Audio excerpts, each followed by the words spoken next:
Hello and welcome to the Profitable Coach Podcast. I'm your host, Kimberly Rich, and as the founder of the Bold Life Movement and a fellow coach for more than 7 years, I know the challenges that many of you face when launching or growing your coaching business. And I'm here to pull back the curtain on the coaching industry and help you overcome roadblocks to make the impact you were born to make. Each week, I'll be interviewing successful coaches from every corner of the industry to share exactly how they have managed to generate massive impact and income. From strategy to psychology, we cover it all. This show is presented to you by Transformation Academy, a global marketplace of courses and coaching certifications. So whether you are already part of our epic community or you're brand new to this show, if you're ready to learn what it takes to turn your passion for service into a profitable business, then keep listening. You are in the right place. Welcome back to the Profitable Coach Podcast. I'm your host, Kimberly Rich, and today I have with me the one and only Britt Lefkoe. Britt is a mindset coach and a behavior change expert that has managed to grow her entire coaching business solely on word of mouth and a conviction for the transformation that she knows is possible in the lives of her clients. And I love today's episode because we go really deep into what are the specific things that hold us back from closing the gap between what we say we want and what we currently have. We even do a little bit of role playing and some live coaching so that you can see Britt in her element. I want to go ahead and dive into today's episode because it is super juicy. So without further ado, the one and only Britt Lefkoe. Hello, everyone, and welcome back to the Profitable Coach Podcast. I'm super excited because today I have the beautiful Britt Lefkoe with me. And Britt is one of my most inspiring coach friends. So I'm really looking forward to our conversation today. Britt, thanks for being here. Thank you for having me. I'm so excited. Yeah, so you have kind of a unique story. A lot of the people who come to Transformation Academy and, do a bunch of our certifications or take our coaching courses, they have this like aha moment about when they realized they wanted to be a coach. And this is a great next step. You, however, kind of had it in the family. So will you give us a little bit about your background and how you decided to pursue this on your own as a career? Yeah, absolutely. So yeah, I do have a unique story. My dad was kind of a personal development guru. So my dad was a management consultant when I was a kid. And really right around the time I was born, my dad kind of had this burning question of why don't people take good advice? And as a management consultant, he got paid to give good advice. And I've never met a human being with more integrity. Like he just couldn't stand that people would pay for something and then not implement it, not integrate it. And so this kind of burning question drove him. And I think as this really self-reflective genius, right, the question became, why don't I take good advice? Why don't friends take good advice? And what my dad realized kind of before the idea of limiting beliefs was a thing, my dad realized it was our beliefs, right? That if you understand you need to put yourself out there in order to be successful, but you have a belief that if I make a mistake or fail, I'll humiliate myself, you're not going to put yourself out there. And so I kind of grew up being like, oh my God, this is going to change the world. Like everyone needs to know about this because people's suffering is so tied to their limiting belief systems. If people feel not good enough or feel not worthwhile or feel like relationships don't work or money is scarce, like they're going to struggle. And as a bleeding heart empath, the idea of people suffering was just not okay with me. And so I became very involved in the work really, really early. I mean, I remember having conversations with my dad at like 8, 9 years old as he's developing processes, being like, but dad, what about this? And what about that? And you have to pay attention to this thing. So I was involved with it my whole life. There's one kind of piece of the story that I didn't used to tell, and I've told more now because I think it's really important, that I had a really mixed relationship with the work. On the one hand, I was obsessed with it. At the same time, his process worked on everyone except for me. And I grew up feeling a lot of fear and shame that like there was this process that I loved so much. But when I started doing it professionally, like I watched all of my clients just like zooming past me and feeling like, oh my God, like now I feel like an imposter and I feel out of integrity. Like everyone else is so far ahead of me. And so I walked away from the work for quite a long time. And I just worked in business because I felt like I needed to kind of figure out my own stuff. So I think that sometimes the story can come off as kind of glamorous if it was just like, I loved it and then I always loved it and it was perfect. And it's like, I loved it and I hated it. Like I detested it and I was angry at it and I was hurt by it. But kind of through me working through a lot of my own stuff and really finding my voice, which I'm sure we'll talk about at some point, I learned to really love it again. So it's been like a really magical and beautiful thing, but it's also been very complicated. Yeah, we must be on the same wavelength, because I was going to ask if you ever received, the benefits of the Lefkoe method and what that looked like. So, at the risk of, going a little too deep, That's all right. I'm in. Can you share, like, you have such an intimate relationship with this particular style, and you're a very self-aware person, that I'm wondering why you think that the method didn't work on you. Yeah. Peel back that layer a little bit for me. Yeah. So I think that my parents had really good intentions trying to introduce these concepts into our family.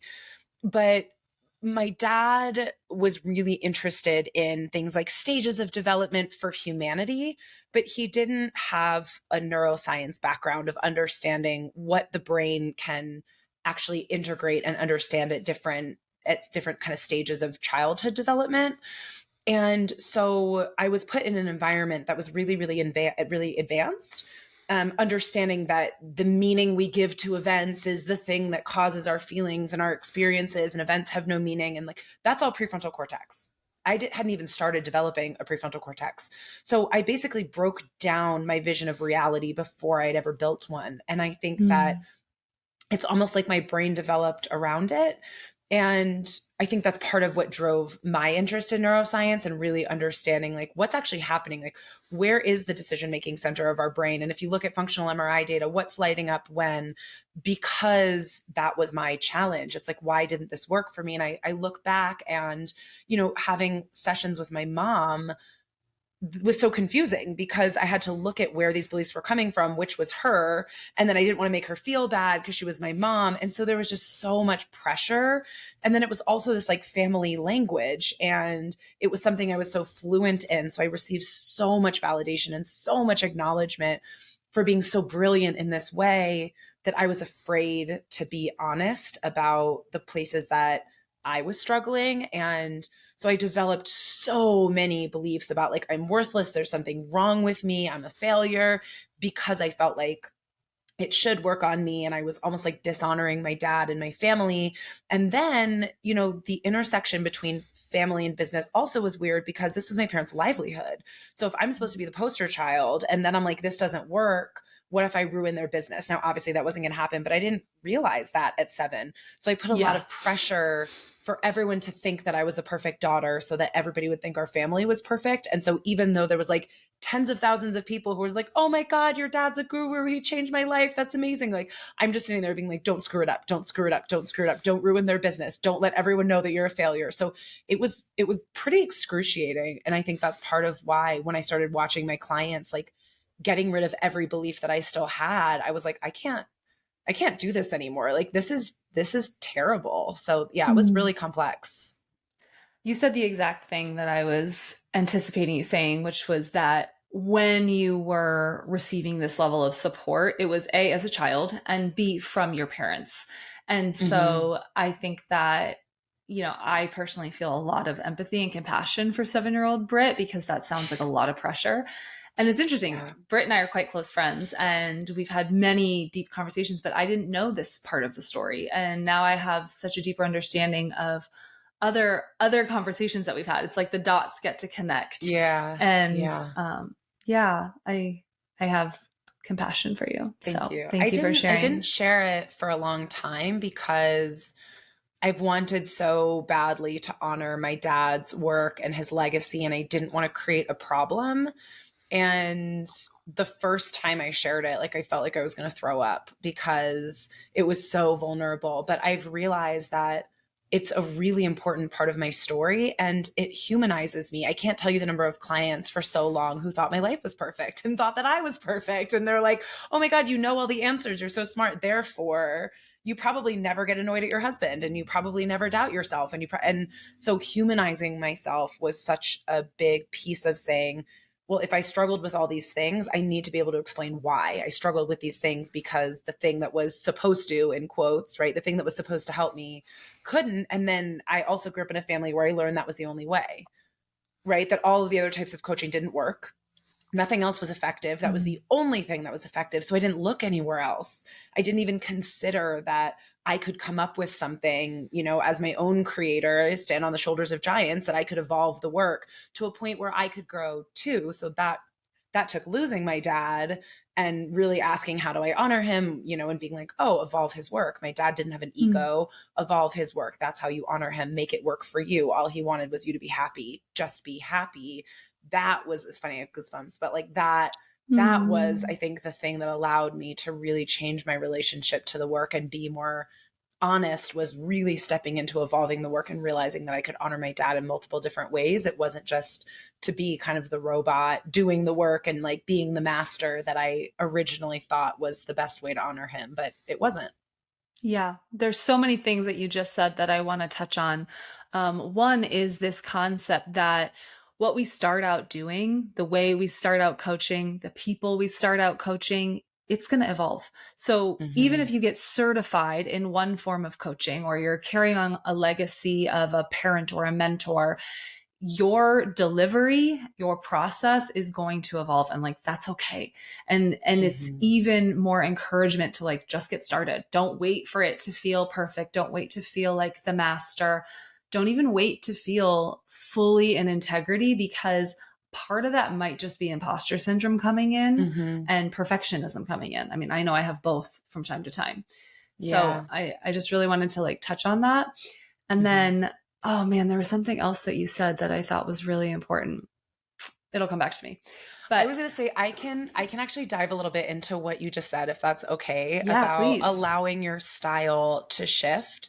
I think there's two, just to like really build on what you said, I think there's two pieces that often get lost. And one of them is, your coaching is always going to be a reflection of you, right? Like whatever you're doing, there's no separation. Like there's me as a coach and then me as a person. Like those are always going to overlap. And so allowing yourself to evolve. And I think for me, it's like really doing your own work will help you evolve. Because the more I grew, the more I grew as a coach, right? The more I evolved, the more my work as a coach evolved. So I just really recommend to anybody who is either a coach or becoming a coach, do your own work, watch yourself evolve, and then allow your work to evolve with you.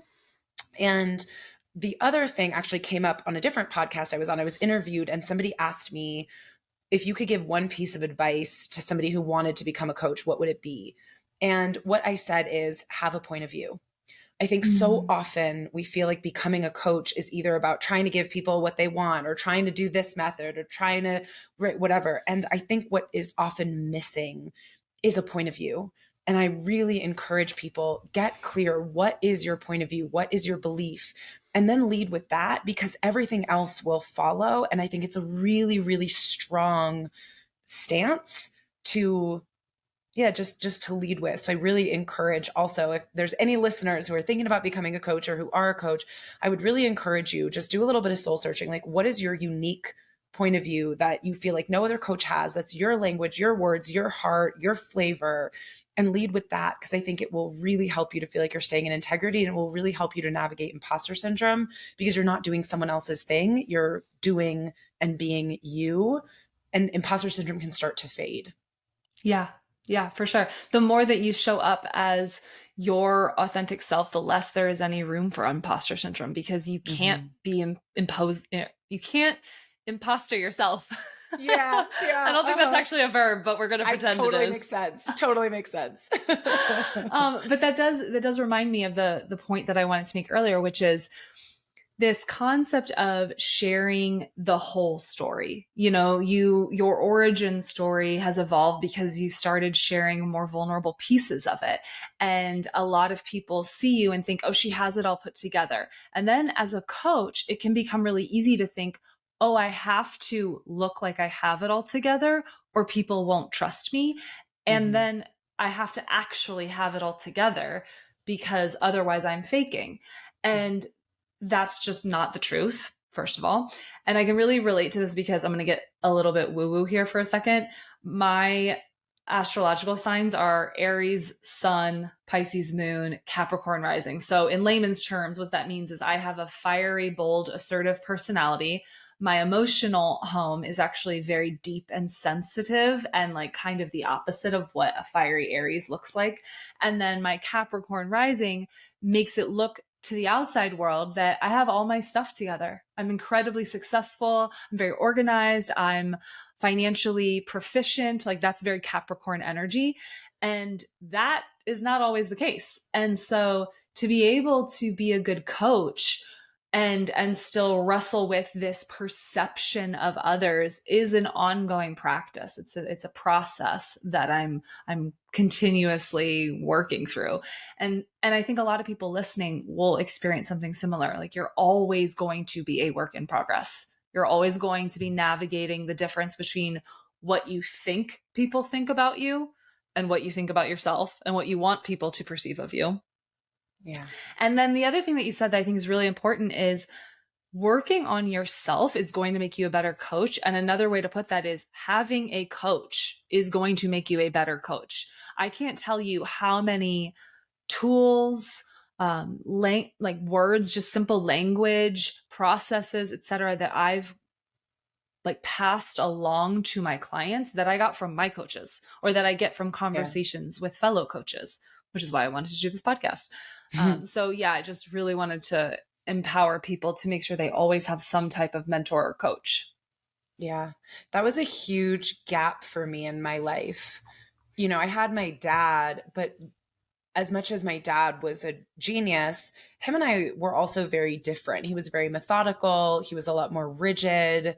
I'm not like that at all. I'm very intuitive. I'm very like flow. I like to take disparate data points and tie them together in weird ways. I like to talk about infinite possibility. I like to like really connect with people. I'm all about unconditional love. And right. So it's like this very different energy.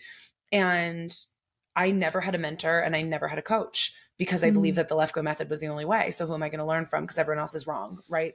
That took so much to get over. It's like one of the hardest things I've ever worked through in my life. And I've had a really, really hard time having coaches, a really hard time. And it's something that I yearned for, but it was something that I struggled with, that I was like, who is there out there who's going to be able to help me? And that's been a huge journey of trying to find people who are, you know, in their brilliance, in their genius zone, and really learn from them.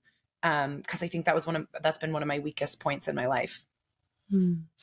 I wanted to go back to your point about having a perspective, having a belief. What would you say is yours?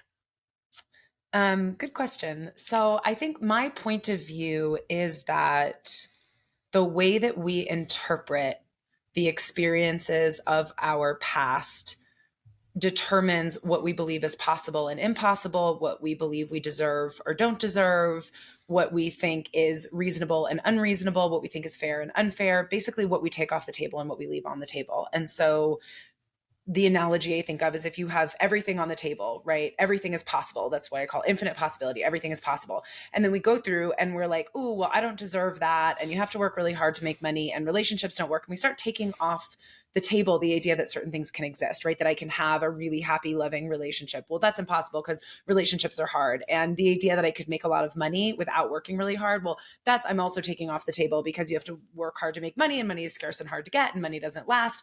And I'm taking off the table the idea that people can love me for who I am because I'm not good enough and there's something wrong with me. And what makes me worthwhile is achieving and accomplishing.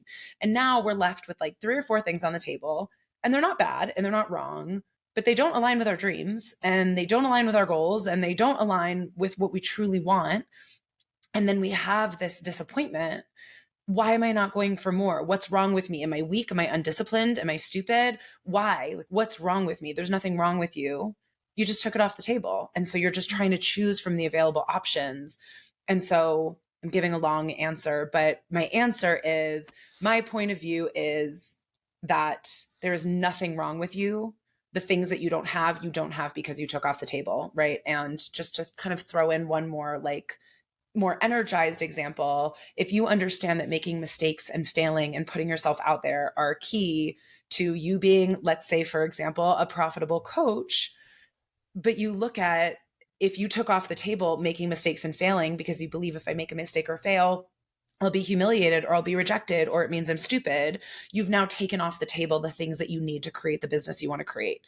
And so my point of view is the things that we've taken off the table really determine where we're stuck, and that putting those things back on the table gives us access again to the things that we want, that you don't have to work harder. You don't have to become a new person. You don't have to do 50 million trainings. You just need to put things back on the table, because once they're there, you can go after them. I love that. Can you give us a little sneak peek into how you help people to do that? Yeah. So one of the things that I think is kind of most important is very often when clients come to me or come to you or come to somebody, the thing they think they want to work on is not actually their biggest problem. And I think for a lot of coaches, given that coaching and therapy have this very strange overlap, I think a lot of coaches believe, and this is not to project my belief system or point of view onto everyone else or anyone else, you do you, that's amazing. This is 100% my point of view. But my point of view is that I think a lot of coaches feel like they need to listen, just be great listeners, validate people. And that is a particular type of coaching, which I think is valuable and has its place. My belief system is that I'm there to challenge people. I'm not there to listen. I'm not there to be a soft shoulder to cry on. I'm not there to validate them. And I'm not there to hear their stories. There's very little space in my one-on-one coaching for people to tell me stories about where they're at. I'm not particularly interested in where they're at. I'm interested in why they are at where they're at. And so I challenge my clients a lot, and the things that they think they want to work on, I'm very open to hearing, but I'm very quick to tell them, I understand this is what you think you want to work on. From my perspective, here is why you're stuck where you're stuck. And once I explain it, they're like, oh my God, like you just pointed out my blind spots. I didn't realize that. Of course I want to work on that. And then they're very, very willing to go down that path. So the first step with a client is really identifying the blind spots that are the deeper reasons why they are where they are. And from my point of view, that's my job, not theirs. So it's up to me to identify the most important things to work on, while honoring that they still have a vote about where they are and where they want to go. So they get to define success. I don't get to do that. They get to define success. They get to define where they want to be. I'm the one that creates the path to tell them how we're going to get there and what the core things are that we're going to work on. So that's number one. And then number two is getting really clear on, within those blind spots, what are the limiting beliefs, identities, perceptions of different experiences from early in life. This could be having a critical father. It can be, feeling humiliated at school, and helping people see things from a different perspective that allows them not just to logically understand the things they already know, but allows them to embody a different identity. One of the things that I think happens is we get stuck in, these experiences taught me something about who I am. And when you see those experiences from a different angle and you can actually embody that, you start to see that this person you want to become already existed inside of you. You just have to go rescue them. You just have to tap into that part of you. So it's the identifying, and then it's really finding the pieces of you that got left behind from these really unhelpful interpretations, right? And then I was not good enough. And then, right, whatever those things are, to create these kind of new beliefs, these new perspectives, these new interpretations that help you to find that version of yourself inside. And what I find is once you do that, your identity kind of naturally starts to shift. And then you start to say those same beliefs out loud, and you're like, wait a minute, that just doesn't fit anymore, because now I have this other experience. So that's kind of how I, like, an overview of how I work with clients. I love it. Yeah, no, that was perfect. And so one of the things that I've noticed in our friendship, and then even more on this call, is like the things that you are helping clients with can appeal to a broad audience. People aren't coming to you for a very, very specific outcome that you are repeating with each client over and over. And one of the pieces of advice that we give new clients when they're first starting out is to niche down, right? To just find some demographic or some specific result that you can start to use their language so that they know you're the person who can help them. Given that you don't have a particular niche, I would love for you to share, like, what's been your process for calling in clients, and how do they know, with a variety of different goals, that you're the person who can serve them? And, basically, how have you not niched down, Britt? Yes, it's a great question.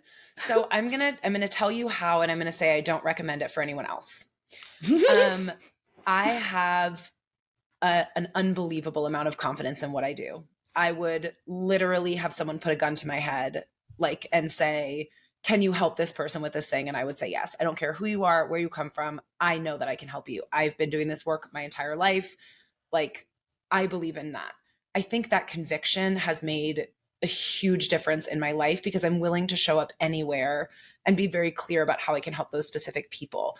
Because I'm so focused on here's the underlying things that are likely to cause any given problem, it's really easy for me to translate that. So I'll give you an example.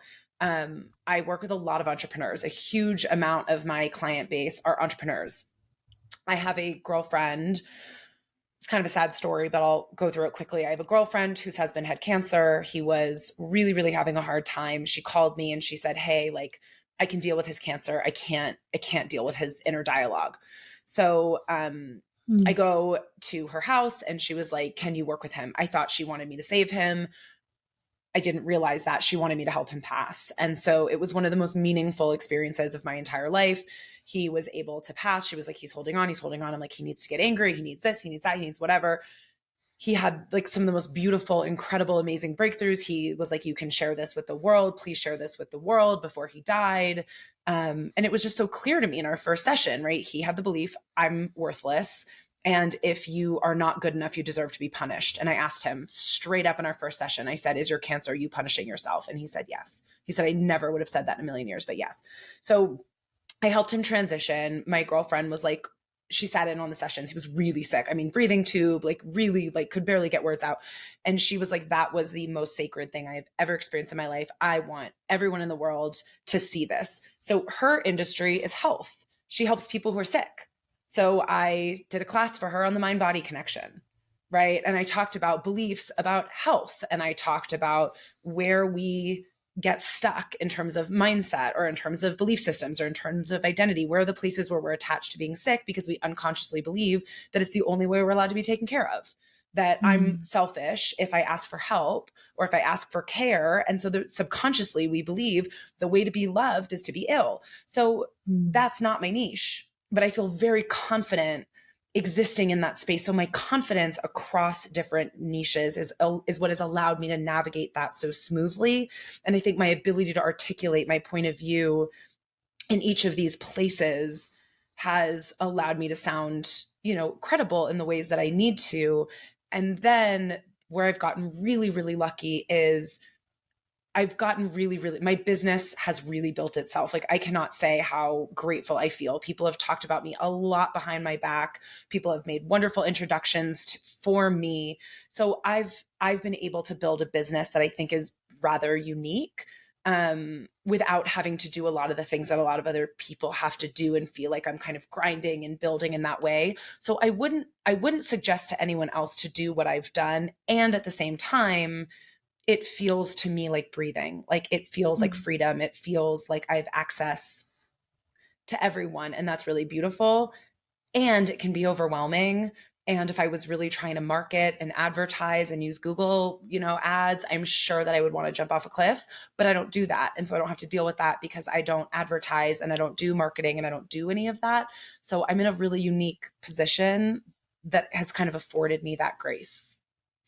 Well, and what I would say to anyone who's listening that is like, well, lucky for her, her dad gave her this like golden nugget or whatever, is sure, a lot of people are born into opportunity, but a lot of people aren't, and they still create the same level of success because they do the work to find whatever process that they can have the same conviction about, or they do the work on themselves to cultivate that same conviction. I mean, Oprah is a great example of this, rags to riches story. Totally. And the conviction for me is not in the Lefkoe method. I don't have that type of conviction in the Lefkoe method. It's in what I've created from my foundation. So I think what you said is so important because I do want this to be relatable. I feel like my desire to like share that I feel grateful like is important, but to also get that I feel like I've been deeply committed to my own work and my own journey.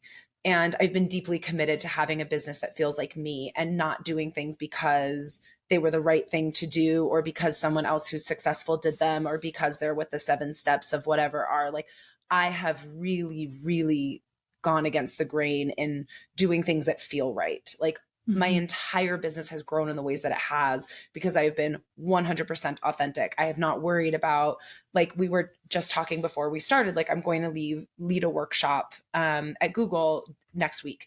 And I've done this a few times. I've done workshops there. But one of the things in the past that I would have struggled with is like, well, I'm talking about these deep things and what is professionalism and how am I supposed to show up? And I never once watered down my point of view for fear of not being professional enough. I've never once not been exactly who I am. And that comes from, without fail, like unwaveringly worked on myself and challenged myself. And that part has not been easy at all. So the like, I don't have a niche. It's so great. I can work with everyone. Like, that's a fun like piece of the puzzle. But I have never stopped working on myself and challenging myself. And I have been so like strict with myself about not doing things that are not in integrity, that don't feel authentic to me and my business. And so I think that also just plays such a huge role because I've done things really, really differently. And so I have been able to grow in those ways because I really was honest with myself about, don't do that. You're not good at it. Don't do that. You don't like it. Don't do it. Like, it's not you. And then actually doing things that other people would be like, don't do that. That doesn't make any sense. And I did it. And then it would lead to these great results. So I think that's actually, now that it's all coming out of my mouth, I'm an external processor, so I think out loud. Now that it's coming out of my mouth, right now, I'm like, I think a lot of why I didn't need a niche is actually not so much because of the process, but because I've followed my gut and built a business in a way that feels really authentic, rather than trying to just do everything the way I was told. Yeah. I mean, the third point that I make in my TEDx talk about avoiding regret is literally trust your gut, even if it makes no sense, even if it seems like crazy to other people. Your intuition is a more powerful brain than your actual brain when it comes down to it. And our capacity to strengthen the muscle that we use to listen to that intuition, or to strengthen that intuition, is going to lead us to a more fulfilling life in the long run, and a more fulfilling business and more aligned clients. And so, I think that's a really beautiful point. I'm curious, you said commitment to the work that you've done on yourself. Are there any specific things that, aside from, trusting your gut in the business, any specific things that you've done that felt like, you were nurturing that goal, you were getting clear on what Britt wants and challenging what Britt wants? Yeah. It's funny. This actually, I think, aligns with a lot of the work that you do. I think one of the greatest tools in my toolkit has been courage. It is so, I'm going to just share a personal story really quickly. So asking for help is something where I would have given myself a 0 out of 10, like not a 1 out of 10, a 0 out of 10. If I was crawling up a mountain and it was like snowing and hailing and somebody had a rope, I would be like, no, I'm good. I might die, but it's okay. And I was aware that this was a really weak spot for me. And I was aware that if I wanted a more fulfilling and happy life, like this was going to have to go. And my first time asking for help, I asked my husband for a glass of water and I sat on the floor and I cried for almost an hour. It was so overwhelming. It brought up so many emotions. It was so intense. I literally sat on the floor and I sobbed. It was like I was so afraid that the world, like the bottom was going to drop out from my life and it was just going to disappear. Like that's how scared I was. And I think one of the things that, if you would ask me this question 5 years ago, I would have given you such a different answer. Like I would have said, push through, be who people want you to be, like not out loud, but like in my head, you know what I mean? And I think that like I would have given an answer that sounded really good. That's what I would have done. I would have given an answer that sounded really good. But I can say from like the most deep, honest place in my life, practicing things that are hard. Like same thing with vulnerability. I have so many close, amazing friendships where I never shared when I was going through a hard time. I was just so terrified that people loved me for who I was for them and how I showed up for them and how insightful I was, but that if I was in need, they weren't going to show up. I was going to be crushed and it was going to destroy the relationship. It was like, I didn't want to give them an opportunity to disappoint me because obviously they were going to disappoint me. Well, that's a great way to live, like expecting that everyone's going to disappoint you all the time. And so taking up all the space by just being there for them all the time, like that got really tiring. And so practicing vulnerability in these tiny ways, like asking for a glass of water, like being honest when I answered a question. Someone says, how are you? Instead of being like, I'm fine, or I'm good, or, ups and downs, saying something like, it's actually been like a really hard last couple months, and allowing people to ask a follow-up question. So my work, like so much of it has been tiny, tiny, tiny little moments of being honest, sharing how I really felt, and just being brave. It's so interesting how I can reflect on this conversation and many others that we've had in the past. And Britt and I have so much in common. We're very similar in a lot of ways. And in really big ways, we're so different because of those early events, and I'm thinking about the story you told of, people manufacture illness because they think that it's the only way to get love. And I can reflect on times in my life when I manufactured financial struggle subconsciously, but it happened because it was the only way that people could show up for me, was to kind of save me financially.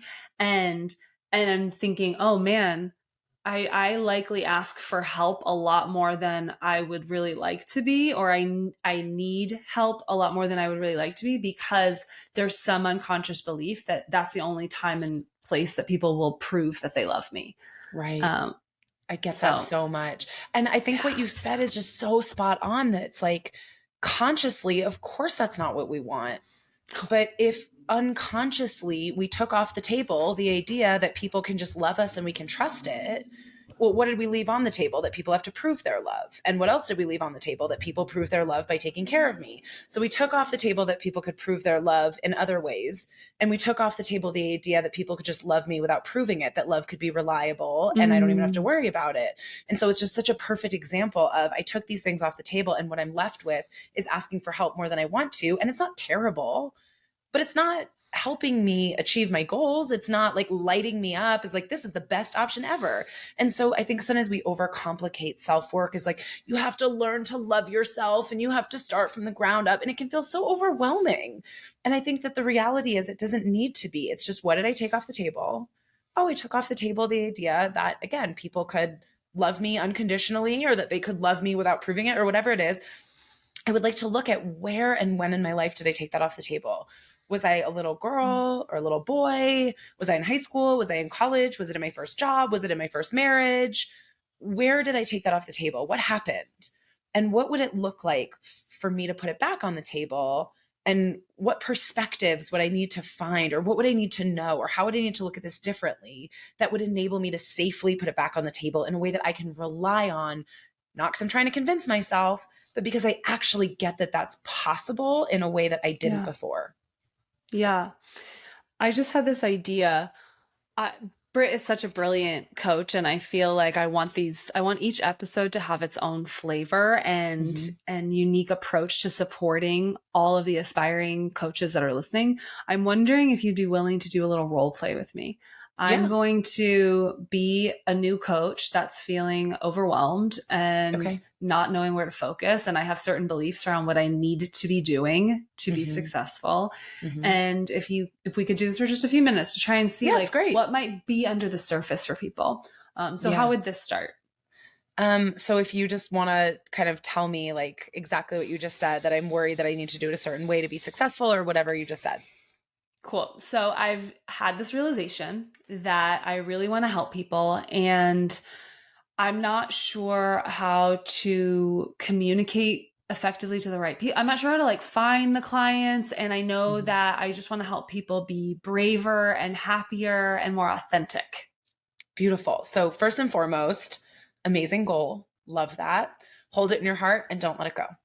When it comes to the fears and the blocks, right? The anxieties, the resistance, what I would take a look at is first, if you believe that there's a certain way you have to do it, where I might reframe this is if the way you do it with your first client is the way that you do it with your last client 40 years later, then you are right. You better nail it. But if the way you're going to do it is going to evolve, if you're going to learn and grow and change, then where you're starting is a launch pad, not a finished product.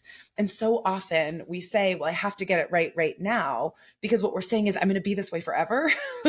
And so if you imagine that you go into it knowing I'm going to start here and then I'm going to do a million different things and I'm going to continue to evolve, right? How would you feel about the process if you look at it from that point of view? Yeah, I'm okay with evolving. Evolving doesn't scare me. I don't necessarily feel like I need to get it perfect the first time. It's more that I just feel like I want to help so many people and I don't know how to find them and get them to say yes to me. Yes, beautiful. So I hear two things in here. One of them is I want to help so many people. One of them is how do I get people to say yes? Let's start with the first one first, because it's really simple and beautiful. So one, let's remember the ripple effect, that your desire to help everyone is the heart. Your desire to help one person is the beginning. So if you had known, and let's just with you, because you're a female, let's imagine like you're a little girl and you're like, I want to save the world, right? Like I can hear the big heartedness in you. And you heard this voice inside of your heart that was like, start with one and then watch it ripple, like watch it expand. How would you feel about that first person? I'd want to give them my everything. Yeah. So I think a really beautiful way to go into this is with that feeling really grounded, that start with one and allow that to ripple and trusting that process so that you give each one everything you've got. And so I think that's really beautiful. How does that feel? It feels good. Yeah. Cool. And then the second piece, how do I get people to say yes? I want to dig into that a little bit. When you say, how do I get people to say yes? What would be the first block? Why would people not say yes? I guess because I have a story that people only invest in coaching that promises more money. And that people only invest in coaching that promises more money versus just a better life. Beautiful. I have a question. Do you value a better life? Totally. Yeah. Do you think you're the only one on the planet like you? Definitely not. Okay. So one thing you can play with is instead of looking for people who are different than you, look for people who are the same. Look for people who are your mirrors. Look for people who share your values. Look for people who get it. There is always a way to sell by convincing people that they want something that they don't know they want. But there are always people who already know that they want what you have to offer. So find them. And I would say market to you. Find people who already get it and share with them exactly what you would want so that you don't have to convince them. How does that feel? Feels so good.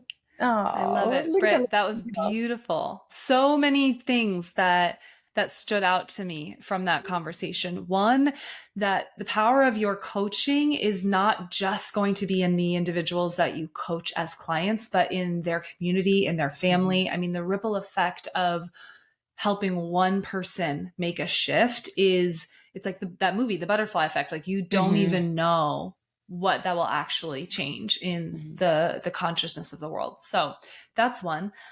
Two, look for people like you. Yes, I think a lot of new coaches forget that the easiest and funnest way to start coaching is coach people who are like 3 steps behind you. They speak your language, they get you, they really probably are just going to like seek you out anyway and ask, how can you help me do what you're doing? And so it's not going to feel like a salesy pitch. And there was something else too that you said, but man, that was beautiful, Britt. Cool. Fun times. Yeah, super fun. So one question I like to ask everyone is, there's a lot of myths in the coaching industry. I'm curious if you have one myth that you're aware of that you want to go ahead and just bust right now. That change has to be hard and take a long time. I'm really not down with that. I think that the process of growing and changing can be beautiful. I think it can be fun. I think it can be filled with humor. I think it can be filled with love and connection. I think this idea that we have to grow through pain and trauma and sitting on the couch and crying, like, I'm so not okay with that, because I think it cuts out so much of the equation. And I'm not disowning the pain and the hardship. Like, those might be moments. But I think that having that balance of coming in with the expectation that this can be fun and it can be beautiful and it can be wonderful, and it doesn't need to take a really long time. For some people it does, but some people have one or two realizations and there's a huge shift. And so I would just like bust the myth up front. This could happen really quickly and it could take a while, and there might be moments that could be hard, but I would also just open the space that this could be fun and beautiful. And I give a lot of long answers. I just want to share one really quick thing that really, really meant something to me. I always assumed that like my particular, like the actual coaching that I did was the thing that was valuable. And like, that was it. And feedback that I got couple years ago that like shifted everything for me was so many people started saying like it wasn't just the coaching. They were like, I have never felt so loved and not judged. And there's one story that I told once before, but I graduated a client. I was so proud of her. Like, I'm like, you're done, go into the world. And she said to me, she said, you saw all of me and you never flinched, and you loved me and I believed you. And now I love myself like that. And I'm like, oh my God, Kim, I'm like crying my eyes out. But one of the things that I realized is, as a coach, you do more than just help people through their stuff.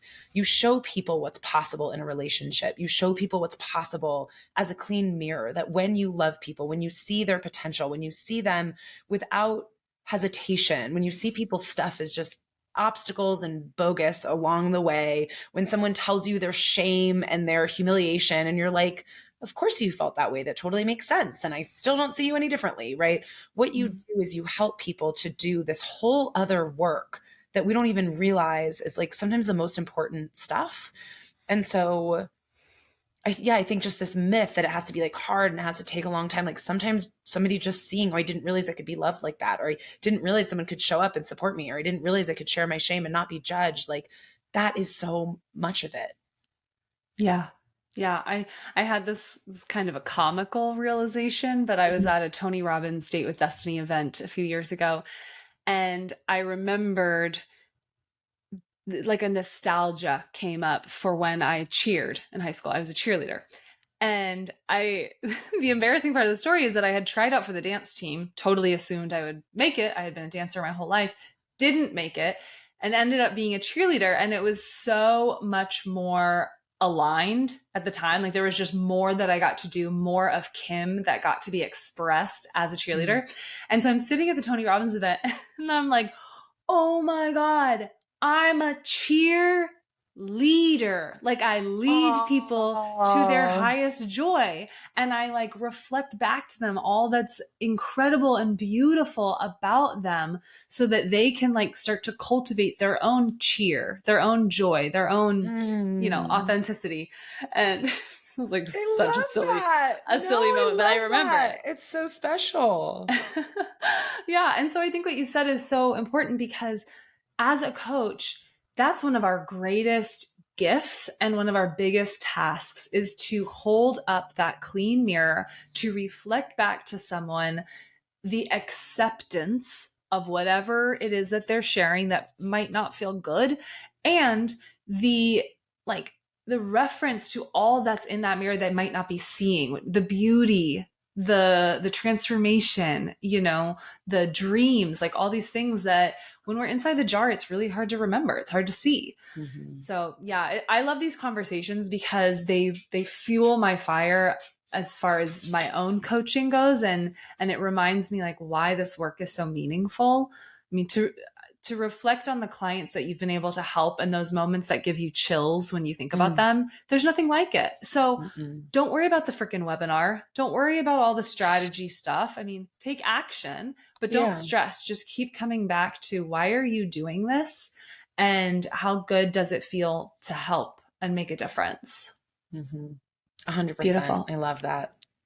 Yay. One question, and then we're going to start to wrap things up. What do you wish you had known when you first started coaching that you now know? I mean, I feel like I said this a little bit, but I'll just reiterate it because it was so important. Like, that I could just be me, that I didn't need to be anyone but me, that I was enough exactly as I am to make the difference that I want to make. And I wish I had known that. It caused me a lot of pain to not know that. You and I bet a lot of people listening. Yeah, right. That's relatable. All right. Well, you sort of touched on this earlier. My last question is typically, what if you could leave all of the aspiring coaches with one piece of wisdom, what would it be? And you shared earlier, have a point of view. So I guess my twist on that would be, what is one piece of encouragement that you would leave them with? I love that. I think one piece of encouragement is there's always a different creative solution. And I think so often people will hit a wall trying one thing and say, this is hard, rather than saying, this isn't working, let me try something else. There's always creative ways. And I'll just use an example that I don't have a huge social media presence. I post a lot of mountain photos because I love the outdoors, but I don't really post a lot of like, follow me to buy my stuff because I don't have that much stuff to buy. So I just don't have a big social media presence. And what I have been told from anybody who's anybody is that you need to have a strong social media presence and that you have to build one and all those things. And I don't want to. And so I don't. And my creative solution is find other people who have strong social media presences and allow them to do the work for me. And so I do a lot of partnerships now, right? Like I used to have like my little small client base, and I would always be getting like more little small clients. And now I do really awesome partnerships that allow me to access thousands of people at a time that I did not build, because I did not build the following to do a webinar for 2,000 people, but the people that I partner with did. So I would just say there's always a creative solution. If you hate something, don't do it, period. Like find a different way. If something isn't working, do it differently. There's always a creative solution. Yes, I am so glad that that was your answer, because as you started speaking, I was reminded Britt has such a unique position in terms of website and social media and all these things that we think we're supposed to have, and you don't do it. And joint ventures are one of the biggest tools that Transformation Academy teaches. It's how Joelle and Natalie built their business. It's how they have hundreds of thousands of students all over the world. And I think that it's so underutilized. Like people just forget about it, and they spend so much time creating content that does not convert and taking actions that are not revenue generating, that don't have high leverage. So I love that answer. I'm so glad that that's the note we're ending on. Yeah. Cool. All right, Miss Britt, where can people go find you, since you don't do social media? So, and where can they get more from you? Yeah. So BrittLefkoe.com. I'm sure it'll be in the show notes, but just BrittLefkoe, BrittLefkoe.com. You can follow me on social media if you want to see like the most exquisite mountains ever, which is just Britt Adventures. Britt Adventures is my Instagram. And I'm starting to do a little bit more content, kind of moving into doing a newsletter. So I would say I have like a little free Overcoming Your Fear of Failure worksheet. So you can actually download that on my website. It's just a really great way to get started. And I was going to say, I mean, if you're interested in one-on-one coaching, definitely book a call, but no, I am an investment. So if you're in a place where you're kind of just getting started and you don't have a lot of income, now is probably not the greatest time. If you're in a place where you're really rock solid financially and you want to book a call and do one-on-one coaching, go for it. I would love to meet you and talk to you. Yes. And I just want to highlight, as my dog joins the show in the background. So great. Love it. I want to highlight the confidence and the clarity with which Britt just made an invitation. I mean, as your coaching businesses grow, some of you are going to be listening and you're brand new. Some of you are going to be listening because you want to learn how to scale and you want to understand the mindset of coaches that are bringing in 6 and some 7 figures. And one of those things is knowing not everyone's going to be your client. Some people are not going to have the investment. It's not the right time for them. And that's totally okay. Don't lower your pricing to meet people who aren't the clients that you want to be serving. And I just wanted to make sure that we called that out. Britt, cool. Such a pleasure. Thank you so much for your brilliance, for your heart, for your vulnerability. Thank you for having me. Yay. Wow. Massive thank you to Britt Lefkoe. What a powerful interview. If you guys want to get more information about Britt and anything that we discussed on today's show, head over to the Profitable Coach Podcast /004. There you can get all the show notes. And if you are new to this show, we would love to hear from you. Go ahead and hit the follow button, hit the subscribe button in your podcast app, and do us a favor and leave a review. Let us know, what did you enjoy about today's episode? What was a big aha moment that you had?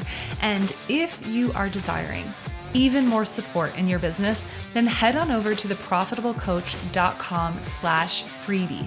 There we have our Life Coach Launch mini course where you can master the art of attracting clients. And like I said, it's free. Again, it's theprofitablecoach.com/freebie. All right, y'all, I'm so grateful for you guys tuning in, and I will see you on next week's episode.